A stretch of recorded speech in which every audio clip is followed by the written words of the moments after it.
வெற்றிவேல் முருகனுக்கு அரஹரோஹரா. அருவமும் உருவமும் மாய் அனாதியாய் பலவாய் ஒன்றாய் பிரம்மமாய் நின்ற ஜோதி பிளம்பதோர் மேனியாகி கருணை கூர் முகங்கள் ஆறும் கரங்கள் 12 கொண்டு ஒரு திரு முருகன் வந்தாங்கு உதித்தனன் உலகம் முய்யவே.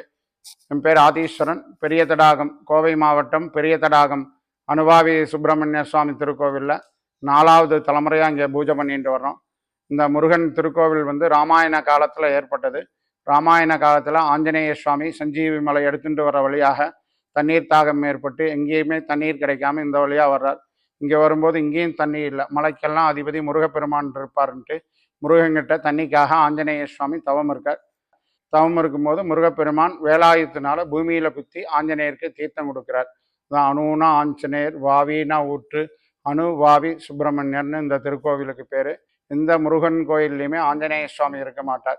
இந்த திருக்கோவிலில் மட்டும்தான் ஆஞ்சநேய சுவாமி இருக்கார். அனுமனுக்கு அருள் செய்த குமரர் அனுமக்குமரர்னே பேர். இந்த தண்ணியில் குளித்தாலே இந்த தண்ணி தான் மேலேருந்து ஊருக்கே தண்ணி சப்பலை. இந்த ஆஞ்சநேயருக்கு முருகப்பெருமான் வேலில் குத்தன தீர்த்தம் தான் இன்னும் வந்துட்டு இருக்கு.